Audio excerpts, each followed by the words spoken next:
Ça va? Maintenant, ça va, ta connexion, c'est bien? Oui. Ça va. Alors, on va continuer la suite des exercices concernant les fonctions de l'adjectif qualificatif. Ça va? Donc, hier, on a déjà commencé à travailler l'exercice, mais on n'a pas pu continuer parce que le temps s'est terminé. Hier, prenez le cahier de grammaire. Oui. Alors, on travaille l'exercice numéro 4. Yalla, je vous rappelle. Alors, on est en train de travailler l'exercice numéro 4. Ça va? Nous allons sur le cahier. Sur le cahier de grammaire, oui. Mais je veux faire un rappel. Transforme les épithètes en attributs, varie les verbes d'état. Que veut dire on va transformer les épithètes en attributs? C'est-à-dire, si l'adjectif, ou bien dans toutes ces expressions, l'adjectif est épithète, je veux le transformer en adjectif attribut. Comment je peux transformer un adjectif attribut? C'est-à-dire, il faut ajouter avant l'adjectif un verbe d'état pour que l'adjectif ait la fonction attribut. Ça va? J'ai pris le premier exemple, une porte ouverte. Suivez avec moi comment je veux faire pour passer de la forme pour passer de la fonction épithète à la fonction attribut. Alors, on a souligné l'adjectif. Une porte ouverte. Ouverte, c'est l'adjectif, n'est-ce pas? Yeah. Quel verbe, Nermine, je peux utiliser avant l'adjectif ouverte pour que la fonction devienne attribut? Yalla, réfléchissez. Oui, Nermine. Donc, quel adjectif je peux mettre pour avoir la fonction attribut?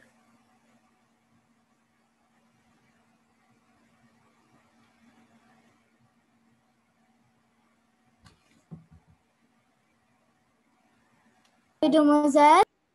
Quelle fonction je peux, ou bien quel verbe je peux ajouter avant l'adjectif ouverte pour que cet adjectif devienne attribut?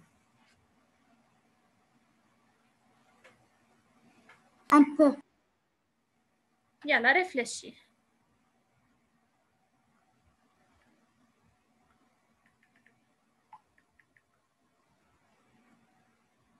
Il faut ajouter un verbe d'état. Mais quel verbe d'état est le plus convenable pour l'ajouter avant rester, avant ouverte? Il y a apparaître, sembler de... Oui, mais quel est le verbe convenable que je peux utiliser pour, ou bien que je peux attribuer à rester. Très bien, je peux utiliser l'adjectif rester, n'est-ce pas? C'est-à-dire, que devient, pardon, je peux utiliser le verbe d'état rester. C'est-à-dire, que devient la phrase, Nermine? Une porte restée ouverte. Oui, une porte restée ouverte. Très bien, donc je peux écrire, alors, une porte est restée. Donc, je peux utiliser le passé composé pour que le sens de la phrase soit, eh bien... Je n'écris rien. Oui? Je n'écris rien. Tu n'as rien écrit hier, tu étais absente, Nermine? Oui. Ça va, donc oui, alors, on peut maintenant commencer à écrire. Regardez, Nermine et Isra, n'écrivez pas maintenant. On travaille quelques phrases, puis je vous donne le temps pour écrire. Maintenant, suivez avec moi.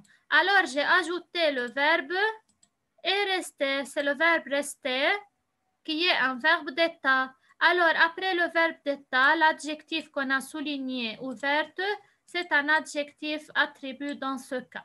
Vous avez vu la différence dans la première phrase. La fonction de l'adjectif était épithète.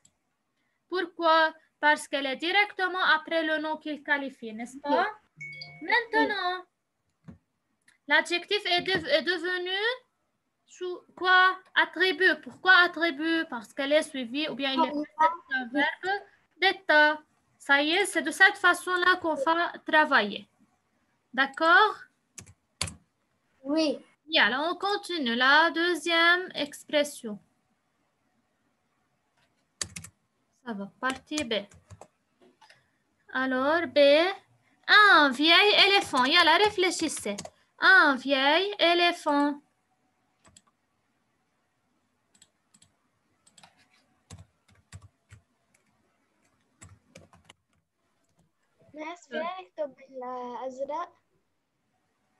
N'écris pas maintenant, ya Isra. Toi, tu veux attribut. Oui, toujours, ya Nermine, on passe de la fonction épithète à la fonction attribut. Dans cette expression, où est l'adjectif? Un vieil éléphant. Oui? Éléphant, l'adjectif. Éléphant, c'est l'adjectif? C'est veille. Vieille. Comment il est l'éléphant? Il est vieil. Je donne des informations, je décris l'éléphant. Il est un vieil éléphant. Yalla. Maintenant, je veux ajouter un verbe à la phrase pour que l'adjectif devienne attribut. Alors maintenant, je veux changer certainement l'ordre. Yalla, qu'est-ce que je peux dire?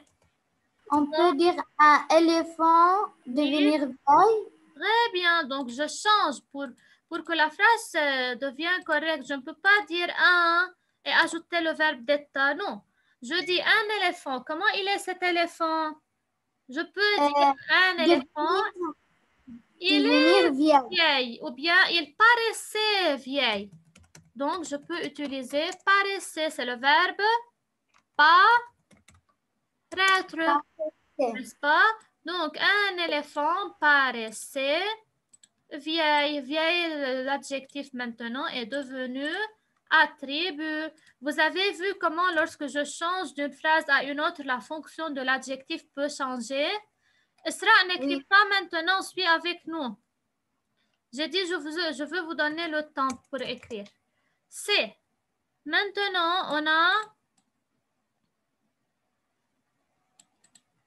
on a des plumes bariolées. Des plumes bariolées. Yeah. Où est l'adjectif ici?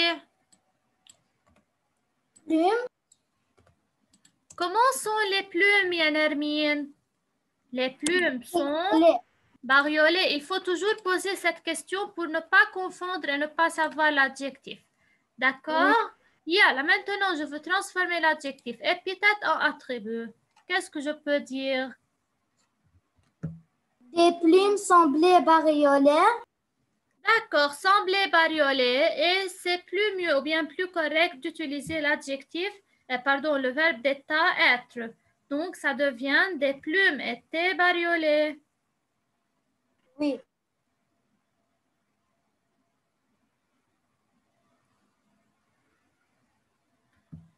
Donc, je peux dire des plumes étaient, le verbe être, des plumes étaient bariolées. Donc, dans ce cas, l'adjectif est devenu attribut. Ça va? Donc, c'est le verbe d'état. Ce que je marque en vert, c'est le verbe d'état. Ça va? Oui. Yeah. Maintenant, on a des montagnes majestueuses. Ou bien, je peux dire ici, ces plumes, c'est plus mieux. Un éléphant. Alors, ces plumes étaient bariolées. Maintenant, des montagnes majestueuses. Yeah. Dis-moi, Yann-Hermine, où se trouve l'adjectif dans cette expression? Oui. Majestueuse. Très bien. Comment les montagnes sont-elles? Elles sont majestueuses. Yeah. Que peut-on ajouter à cette phrase? Alors, je peux dire les montagnes paraissaient majestueuse de loin. C'est-à-dire de loin, je trouve les montagnes majestueuses. Alors, j'ai utilisé ici le verbe paraître. Ça va? Mademoiselle, pourquoi on écrit de loin? Oui, j'ai ajouté pour avoir un sens à la phrase. Ça va? Oui. Je peux ajouter, si je trouve la phrase qu'elle est, ou bien qu'on peut ajouter quelque chose à la phrase, ce n'est pas grave. Je peux l'ajouter. Alors, l'adjectif est devenu attribut. Des renards rusés. Des renards rusés. Alors, où est l'adjectif dans cette phrase? Rusé. Très bien. Les renards, ou bien des renards. Yalla. Les renards. Alors, très bien. Les renards sont rusés. Bravo. Les renards sont... Pardon. Les renards sont rusés. Alors, sont, c'est le verbe être qui est un verbe d'état. Rusé, c'est l'adjectif. Il est devenu attribut du sujet parce qu'il suit un verbe d'état. Il nous reste deux seulement. Des papillons fragiles. Des papillons fragiles. Où est l'adjectif? Comment sont les papillons? Ou bien comment les papillons sont-elles? Elles sont fragiles. Yalla. Alors, je dis, ces papillons, oui. Ces papillons sont fragiles. Ces papillons sont fragiles. Tout est correct. Ou bien, sembler pour un peu changer les verbes. Ça va? Sembler. Fragile. Donc, maintenant, écrire. Yalla, il nous reste une et vous écrivez. Alors, le verbe, c'est sembler. Fragile.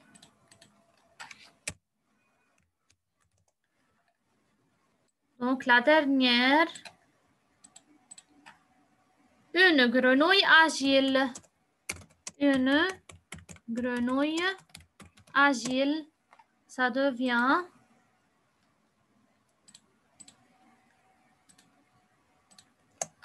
une grenouille. L'adjectif, c'est agile.